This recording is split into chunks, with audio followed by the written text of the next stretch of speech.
If that's too much light, I can turn it down. Now it's perfect.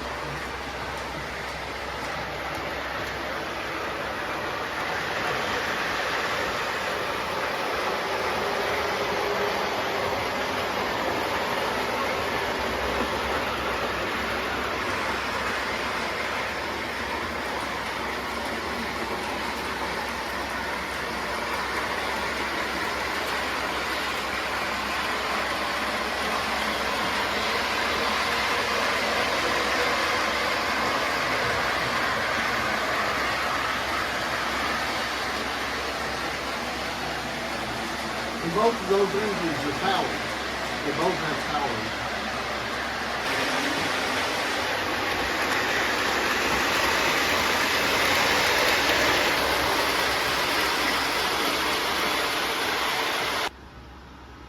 You got a dump car that, like these right here, and it dumps the coal into a chute, and then it raises it up. You pull that car out and you put another car underneath it, and it puts the coal back in another car.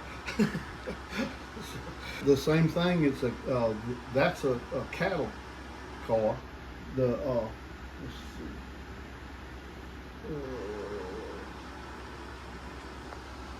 I have one down here, but anyway, the cows come out of the car and go back in. And but there's a lot of operating accessories, and then I've got the bridges, and this is a coal ramp, and you back the car over it, push a button, that magnet in the center of the rail pulls a plunger down, and it opens up the little doors on the bottom of the car, and the coal falls down from there. It's called a vibro motor, and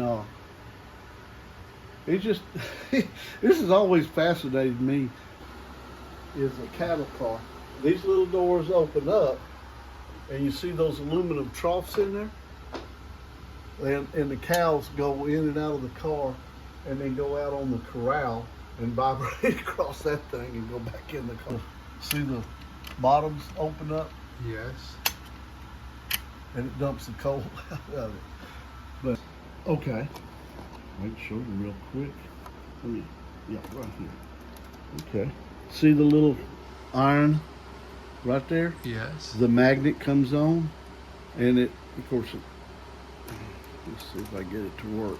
I can get it with my fingers in there. And the coupler opens up. Yeah, let me try the other one. So what actuates it? No, there, it's open. It's an electromagnet that sets in the center of the track, and when you pull across it, it opens it up. It's even more complicated than that.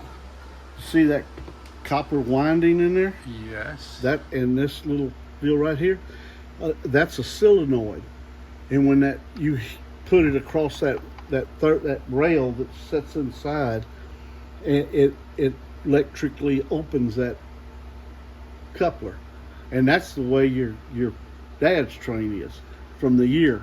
Okay, that makes sense, because I remember hearing about that.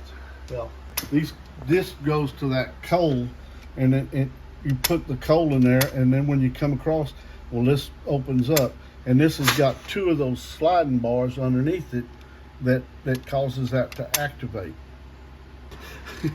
And the a real looking whistle, and this is another one. This is bit same time period. You see the little bell, but as post-war came along, now they got that bell, and it's solid. But the engine, the motor parts are pretty much the same. You lubricate that engine, just minimal maintenance on it, it lasts forever.